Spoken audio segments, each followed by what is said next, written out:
glad y'all tuned in. We about to get the show started. Yeah. Dr. Clyde winners and Yoshi.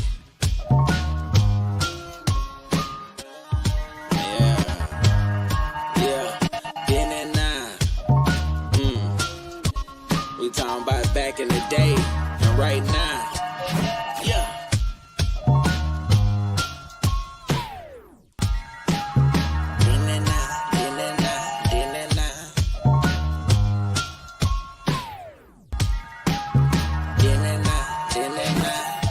Now let's introduce Yoshima the Genius and Dr. Clyde Winters, the godfather of research.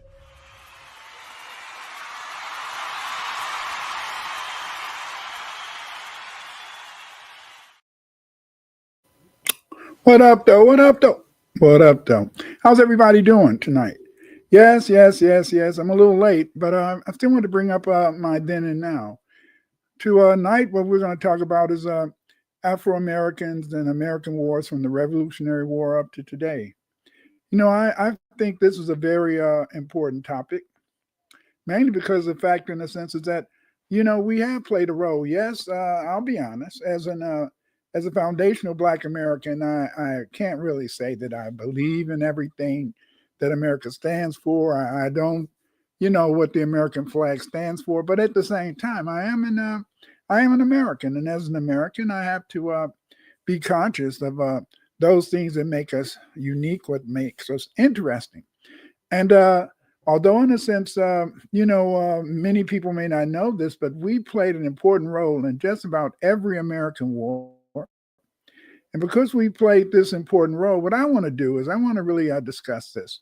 And, if you guys have any questions, save them for the end of the presentation, and then we can discuss this, because I do think that this is a very important topic, and a topic that I hope that you'll find interesting.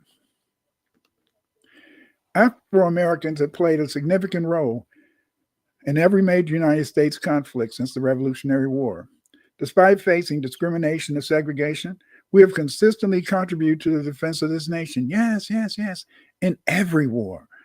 The American Revolution, the War of 1812, the Civil War, the Buffalo Soldiers. We've been in every war because we've been out here to stand up and support the American way. Yes. This doesn't mean, in a sense, that we accept everything that America's done. We don't accept, in a sense, them just going around prosecuting people, persecuting people, treating people harshly, killing people. I mean, in fact, some of the wars, the war on terror, over 1 million people have been killed over that war. So you can see wars are not a very important thing, but they are important in terms of, geopolitics, geopolitical systems. And what we're going to do is we're going to talk about the involvement of foundational Black Americans in war. African Americans fought on both sides of the Revolutionary War, with some joining the British in exchange for promises of freedom, and others fighting for the Continental Army. In fact, the war began after Christmas attacks. Yes, Christmas attacks. And an Aboriginal foundational Black American was the first casualty in the Boston Massacre that led to the Revolutionary War. We fought in that war. We fought very bravely and honestly. During the War of 1812, approximately 15% of United States forces were Afro-Americans. Many were involved in naval battles and fighting alongside Andrew Jackson in the Battle of New Orleans. Yes. Frederick Hall, who used the alias William Williams, was a runaway African-American slave who enlisted as a private in the United States Army during the War of 1812 and died from a mortal wound while defending Fort McHenry from the British naval bombardment in 1814. You can find out more about this warrior, and if you go to the United States National Park Services. During the Civil War, we saw between 180,000 and 200 African Americans serve in the Union Army. The formation of the United States Colored Troops was a turning point in their fight for freedom and equality. A key regiment during the war was the 54th Massachusetts Infantry Regiment. During the Civil War, if not for Black people joining the war, the North would have lost. Yes, the North would have lost. One of the reasons that the North would have lost was there were many desertions. Many people from northern states felt that they shouldn't really fight in the Civil War. They felt, in the sense, that the war was not their war. Some people were racist, and they felt it was a war to free the slaves.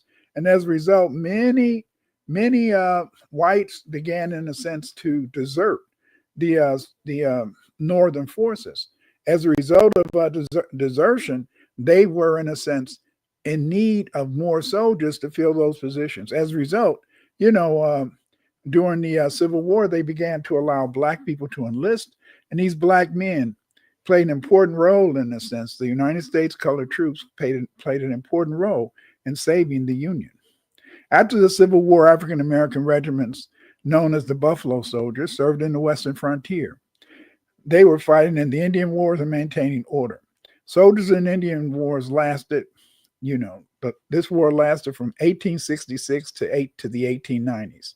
So as you can imagine, this was an extended period of time. And as you know, many of the Buffalo Soldiers were of Black Aboriginal origin. But people didn't really see themselves as being unified just because they were Indians. They saw themselves as nations. So many black people participated in the as Buffalo Soldiers, and they helped fight many Indians, and they helped quell the Wild West. African Americans also, in a sense, played an important role in the Spanish American War. The Spanish American War began in 1898. These black people in the Spanish American War played a key role in battles such as the Charge of San Juan Hill. During the Spanish American War, this is a very important period in American history, because this is when America was able, in a sense, to gain its colonies, quote unquote, as colonies. They took over many of the former Spanish possessions, such as Puerto Rico and some of the islands in the South Pacific, like the Philippines. And as a result of the Spanish-American War, then for the first time, America had colonial in a sense influences, not on the North American or South or even Central American continents. Nearly 400,000 African Americans served during World War I. Despite segregation, units such as the Harlem Hellfighters gained international acclaim. Yes, they gained international acclaim while they were fighting in France during the World War I, and they got this acclaim because of the fact that they were very, very precision-oriented fighters. These people, they fought ferociously, you see, and in a sense, they were a key element in terms of the Allies winning the war. During World War II, over 1.2 million African Americans served in the war. Although often in segregated unions, their contributions were vital in both combat and support roles. Many FBA were pilots during the war. My wife, my baby doll, her uncle, Slim, not Slim, her uncle James, he had fought in World War II. In fact, he had fought at Iwo Jima. Yes, he had fought at Iwo Jima.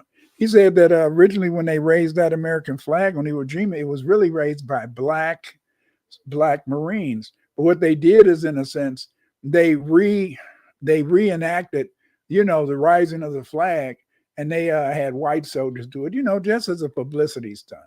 But it was also very complicated, during World War II, especially in the Japanese theater. What made it very complicated is that, according to my wife's uncle, he was captured by the Japanese. And, when they captured him, they took his machine gun and said, "You don't belong here. You black man, you don't belong here." And he said that really shocked the hell out of him, because there he was over there fighting the Japanese, and yet the Japanese felt that black people, didn't really have any investment in the war, and that black people really shouldn't be involved in fighting the Japanese during World War II because they were colored people. This was a very political situation back in the day. Today I don't think it would be so understandable, but it's amazing. When I talked to my wife's uncle, and he told me that about the Japanese. During the Korean War, which lasted from 1950 to 1953, this marked the first major conflict in which, the military was desegregated. Yes, yes. They began to desegregate the military and have some units that had black and white soldiers and officers in 1948. It was during this period of the Korean War that that African American soldiers served in integrated units for the first time. This is a very, very interesting period. One of the most heart-wrenching wars was the Vietnam War. African Americans were heavily involved in the Vietnam War between 1955 and 1975. In fact, many it was we comprised a disproportionate number of frontline troops. And even though in a sense we were over there fighting for America, many black people experienced considerable amount of racism, and and we were experiencing racism in the over in the United States. I remember back in the day, they used to have some Vietnam. They had these songs about Vietnam when I was little. And then they talked about, will you still love me when you come back or whatever. But, when you're a young, teenager around, and you're, a preteen, teenager, you don't really think about what's happening on the news. In fact, you don't really look at the news. Back then, teachers weren't as political. When I was teaching, we taught our students about various wars, various conflicts. We taught them about, really taught them real social studies. Back in the day, I didn't even know about the Vietnam War until I got to be in my late teens, because the fact is that we didn't read the newspaper. My parents, they didn't read the newspaper. So, hey, I wasn't so much a newspaper person. But, by the late 60s, especially during the Black Power movement, we began to understand that there was a war in Vietnam and that black people were there fighting against the Vietnamese. Foundation of Black Americans played crucial roles during Operation Desert Storm, the Persian Gulf War. This was from 1990 to 1991. This war marked a turning point in the visibility of black soldiers in leadership positions. My one of my sons, my oldest son, he, in a sense, he was in the Navy at the time. And he told me about some of the run-ins that he had with people over in the Muslim world and things like that. But so again, he fought in the Persian War, the Persian Gulf War. One of my nephews, he fought in the Operation Desert Storm. He was in a tank battalion. He came back a little nutty, and it's kind of hard. I think it's kind of hard to really go and fight in these wars, and you see human bodies, just looking like squashed animals that roadkill and things like that. Just seeing the human body being so torn apart by these weapons and just having to fight for your life. So it can be very difficult, But again, my son, he was in the Navy at the time, and since he was in the Navy, he was over there. He was in the area, and but he didn't, in a sense, engage in any combat. He was just a regular Navy person. He's on a ship. He did say that he was on a gunboat, and they did get close to the fighting. But most of the fighting during Desert Storm took place, as tank battles. And as you can imagine, they were the tank battles were very destructive, and a lot of people died. African Americans continued to serve in the United States military during the War on Terror. Yes, yes. The War on Terror, which began in Afghanistan and Iraq in 2001 to the present. This War on Terror is continuing. And what makes this War on terror so devastating is that, hundreds of thousands of people have died in the War on Terror. And these are innocent people. And it's a shame that often it's the innocent people who really die and who suffer. Today, African Americans make up a significant portion of the United States military and hold prominent positions of leadership, including generals and admirals. Yes, yes, yes. In conclusion, foundational Black Americans have shaped the United States military's history through their resilience, bravery, and dedication. from the Revolutionary War to today. Their legacy, their legacy is one of honor and sacrifice. Yes, yes, yes. It's our legacy is one of honor and sacrifice. Because again, as I said, we may not believe in everything that our country has done to people. We may not believe, in a sense, in terms of mistreating people. But even though we may not believe in this, we still, in a sense, have served honorably in the military, and we have, in a sense, tried to make sure that we gave our all. Because, see, yes, we believe in protecting the people, protecting America, but at the same time, in a sense, it's always that conflict. And that conflict comes from the fact is that we understand that even though we're fighting in these wars, even though we're fighting for the Americas, often, in a sense, we're mistreated. Often, in a sense, what happens is that although we go to fight for justice and honor, when we come back, we still experience the same discriminatory procedures that they had before we left, because no matter what we do, we still live in a system of white supremacy. This system of white supremacy ensures that white people will do whatever it takes to make sure that they keep control and they keep us in check. But even though, in a sense, we suffer from this racism, even though we suffer from critical race theory, we suffer from the fact that these people hate us. You see, they want to kill us, and they created a race. They created a race. Yes. They created a race in which they hope to always win. And the reason they hope to always win is because they always feel that they're going to rig the system. They're going to make it so you're unable to win. Even though they're going to do this, even though they want to try to set us back, this has not held us back. Think about this. We live in a system of white supremacy. We live in a system in which everything is done to keep us down. And yet, even though they've done things to keep us down, they've destroyed sometimes our economic resources. They've, in a sense, hung us and strung us up and things like that. And even though they've done this thing, think about it. Even though they've been very racist, even though they've done just about everything under the sun to try to destroy us, to try to hold us back, through the grace and mercy of God, we continue to progress. Today, we're seeking our reparations. Yes, we want our reparations. We deserve our reparations. And I believe that we're going to get our reparations before I die. And I'm 73 years old. But that's how much faith I have in us as a people. That's how much faith I believe, in the sense that if you keep fighting, you're going to get what you, in a sense, want as a Black person. We are foundational Black Americans. We live in a racist society. But even though we live in a racist society, this society is one that we're going to have to, in a sense, still fight for. We're going to have to still stand up for. Because, see, we've been very lucky. We've been very lucky because the fact is that we've contributed so much to the world, not just because of the fact we're engaged in these military adventures. We've contributed so much to the world because American culture is our culture. The music, the food, the inventions, we did it all, you see. Therefore, in a sense, let's be thankful for our participation. Let's be thankful for our fight for justice. Let's always remember that never give up, you see. Yes, we've been engaged and participated in many American wars then and also now. Yeah.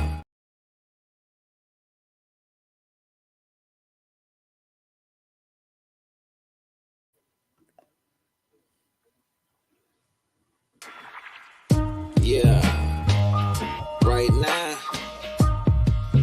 trying to wrap everything up, you dig? Yeah. I hope y'all enjoyed the show. Yo. And Dr. Clyde Winters, then and now. Yeah, I really appreciate everybody. All y'all support. Y'all like, subscribe, and share this. You dig it? Yo. You've been invited to the dinner now. Yeah, I hope you enjoyed the dinner now. Yeah, Dr. Clyde Winters in the Yoshima. Intro, outro to the dinner now. We gon' see you, so have dinner now. Yeah, raise your head while I put them down. B1 on that dinner now. FBA on that dinner now.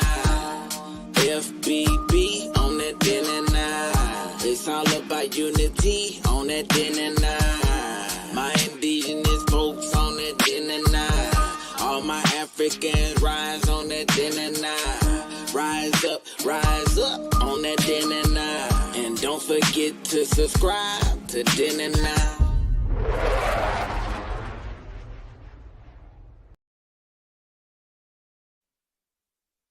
The only thing that can save you is be one, be one, be one. To fight Cage, you must stay black first.